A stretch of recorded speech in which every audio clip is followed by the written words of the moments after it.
የእዩ ሆድ ውስጥ ያለው ልጅ ያንተ ልጅ ከሆነ እኛ ኦዲየንሶች እኛ እናንተን የምናያችሁ ሰዎች የምሬን ነው የምልህ እኔ በበኩሌ አለቀም አንተን አለቀም ደግሞ እኮ የከፋ የሚያደርገው ነገር ከቀድሞ ፍቅረኛ ልጅ ማምጣትህ ነው የሚገርመው ነገር ከሌላ ሴት ጋር ብታመጣ ልክ ነው ማለት አይደለም ግን ነገሩ የከፋ የሚያደርገው ከቀድሞ ፍቅረኛ ጋር የሆነ ያልጨረስከው ነገር እንዳለ ነው የሚያሳብቀው ገባ ባይኖራችሁ ራሱ እንደዛ ነው የሚያሳብቀው ብሩኬ አንድ ጥያቄ ላቅርብል ብሩኬ እንኳን አስረገስካት የቀድሞ ፍቅረኛህን እንኳንም አስረገስካት ጎበዝ አንበሳ የኔ አባት የኔ ጀግና እንኳንም እንጀራ እናት አደረከኝ ስለዚህ ፍቅራችን ይደግ ይጎምራ አብረን እንሆን ፍቅራችንን እንቀጥል ብትልህ ላንተ ደስተኛ ያደርጋል ይምሪን ኩኑ ላንተ ደስተኛ ያደርጋል ውስጥ ሰላም ይሰማዋል ላንተ ዳስ ካላለ ሃይሚም ደስ እንደማይላት በጣም ግልጽ ነገር ነው ማለት ነው እንዴት ነገሮች ግልጽ እንደሚሆኑ መፍትሄዎችን ነው ማምጣት ያለበት በአሁኑ ሰዓት እንጂ ልጅ ቢኖርኝም አንድ ላይ እንሆናለን እያልክ ሃይሚን እንዲሁ በደፈናው የማይሆን ጥያቄ እየጠየካት አታስጨንቃት ጥሩ ነው ማጣት ፈልጋለሽ ግዴታ ነው መመለስ አለብኝ ፍሩኪ በዚህ ባስቸጋሪ ሰዓት እንደዚህ በተጨነቃችሁበት ሰዓት ነፍሳችሁ እንዲጨንቅ ባለችበት ሰዓት እንዴት እንደዚህ አይነት ጥያቄ ትጠይቃታለህ እሷ የትኛው ቪዲዮ ላይ ነው ካንተ ጋር መሆን አልፈልግም ያለች እኛ ላይ የንም ካንተ ጋር መሆን አልፈልግም ያለችበት ምክንያት እንዴት እንደዚህ ታስጨንቃታለህ ይሄንን ነገር መቋጫ አብጅለት መፍትሄ አብጅለት ለምሳሌ የእዩን ጓደኛ ፈልግ እሷ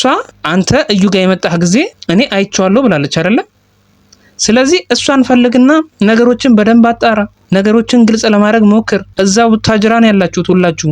ነገሮችን እያቀለልክ ከስር ነው መሄድ ያለበት ወደ ፈናው መጣ ሃይሚን ከነ ልጄ ተቀበይኝ በኋላ ትንሽ ቆይተ ደግሞ ከነ ሚስቴ ተቀበይኝ ማለት አይቀርም ሳስበው ማለት ነው እያቀለልከው ነው አንተ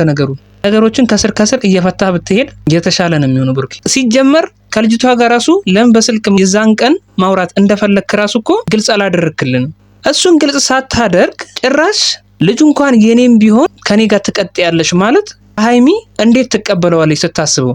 ሃይሚ ካንተ ጋር እኮ ትልቅ ህይወት መመስረት ትፈልጋለች ገና ካንተ ጋር ነገሮች ሳይስተካከሉ አንተ ጭራሽ ሳታገባት እንጀራ እናት ታረጋታለህ ምንድነው ሐሳብ አልገባኝም እኔ እንዲ እየተቅለሰለስክ እምታወራት ነገር ዛሬ ቪዲዮ ላይ ምንም አልተመቸኝም እኔ ላንተ ትልቅ እምነት እንዳላት እያወቅ ከቀድሞ ፍቅረኛ እንዴት ልጅ ሊኖር ይችላል ሃይሚ ራሱ ህይወቷን እንዴት ትኖረዋለች አስበው እስኪ ይሁንና አንተና ሃይሚ ተጋብታችሁ እየኖራችሁ ያቺ የቀድሞ ፍቅረኛ የልጅህ እናት እየመጣች ስለ ልጁ ምናምን ስታወራ አስበው ስለ ልጃችን ሁኔታ ምን እናድርግ ምናምን እያለች የዛኔ ሃይሚ ደግሞ ዳራውን ይዛ ቁጭ ብላ እናንተን ስታዳምጥ አስበው ለሷ ይሄን መቀበል ቀላል ነው ወይ አሁን ሃይሚ ልጅ ኖራት አግባኝ ብትልህ አንተ ይሄን ተቀበለዋለህ መጀመሪያ ላይምሮ ይሄንን ጥያቄ ጠይቀው እስኪ ምን ያህል እንደሚከብድ ላይምሮ አሰብከው አይደል ልክ እንደዛ ነው በቃ አብራችሁ ብትሆኑ ነው በጣም ነው ደስ የሚለኝ ምክንያቱም አንድ ላይ ታምራላችሁ ግን የእንጀራ እናት ማድረግ ሃይሚን ተገቢ አይደለም ነገሩ ግራ ነው ውድና የተከበራችሁ የጨረቃ ፋሚሊ የሰው ጭንቀት የሚያስጨንቃችሁ የሰው ደስታ የሚያስደስታችሁ ውድ የሀገሬ ልጆች እንዴት ናችሁ ሁሉ ሰላም እኔ ጋር ሁሉ ሰላም ዛሬ ብሩክ ልጁ የኔ እንኳን ቢሆን አብረሽኝ ትሆኛለሽ እንዴ ብሎ ሃይሚን ጠይቋታል አንተ ልጅ እንዳለክ ራሱ ባይምሮዬ ማሰብ ለኔ የሞት ያህል ነው ብላ ነግረዋለች ቤተሰብ ተወሎም የኔ እንኳን ሆኖ ቢረጋገጥ እንኳን ከዩ ጋር መቀጠል ግዴታ ነው ይበት ዩም የራሱ እውነት ሊኖራት ይችላል እኔ እናንተ እንተዋወቃለን ግን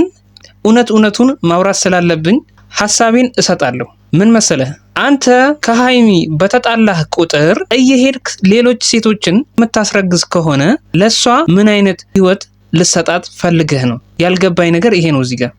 ቢወለድ እንኳን የብሩክ ሆኖ እንኳን ቢረጋገጥ ካንቺ ጋር ነው መቀጠል ፈልገው ከማን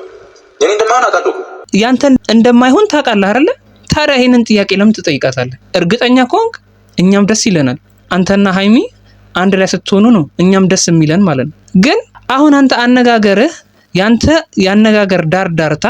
ልጁ የኔ እንኳን ቢሆን ከኔ ጋር እንድትቀጥል ይፈልጋለሁ ያልካን ሃይሚ በእዩ ነገር እየተጠበሰች እንድትኖር ነው ይፈልግ ብሩኬ እኮ የኔ ፍቅረኛ ነው ብሩኬ እኮ የኔ ባል መሆን ያለበት በአሽሙር እየተናገረቻት እንድትኖር ነው ይፈልከው ወይ ለሃይሚም ሆነ ላንተ ሰላም የሚሰጥ ነገር አይደለም እየወሰንከው ውሳኔ ማንስ እየኖር አይደል እንዴ ልጅ ኖሮ ሲጋባ አይደል እንዴ እኮ አቃለሁ ምን ይደረጋል አለ በጣም ብዙ ሰው አለ ልጅ ወልዶ የሚጋባ ያ ሰው ልጅ እንዳለው ያውቃሉ እያወቁ ነው የሚያገቡት ያንተና የሃይሚ ህይወት ይለያል በፍቅር ላይ እያላችሁ በመሃል ልጅ የሚባል ነገር የሚባል ታሪክ የመጣው እሷ ብሩክና ብሩክን ብቻ ነው የምታውቀው። አንተ በመሃል ልጄን ተቀበይ አይነት ንግግር ብታቆም የተሻለ ነው ብሩኬ። ካልሆነ ሃይሚን ይጎዳታል። ሌላ ሴት ማስረገዜ እና ከሌላ ሴት ልጅ መምጣቱ ምንም ማለት አይደለም፣ ቀላል ነገር ነው አይነት ንግግር ነው አሁን እየተናገርካት ያለው። ደግሞ እኔ ከአንተ ጎን መሆን ማለት ነው። እኔ ከሷ ጋር መጣላት አልፈልግም እያልኩ ነው። በአንተ ምክንያት ወይ በወንድ ልጅ ምክንያት ከሴቶች ጋር መጨቃጨቅ በጣም ስልችት ነው ያለኝ። በአንተ ልጅ ምክንያት ከቀድሞ ፍቅረኛ ጋር መጨቃጨቅ ለሷ ምን ያህል እንደሚከብዳት ካሁኑ እያስረዳች ነው። ካሁኑ ከሃይሚ ጋር ትዳር የሚባለውን ህይወት ገና ሳትጀምሩት ፍላጎቷን እያስረዳች ነው ያለችው። ምክንያቱም ለሷ ምን ያህል እንደሚከብዳት እየነገረች ነው። እንግዲህ የዛሬው ቪዲዮ ይህን ይመስላል። በሌላ ቪዲዮ እንገናኛለን። ቻው።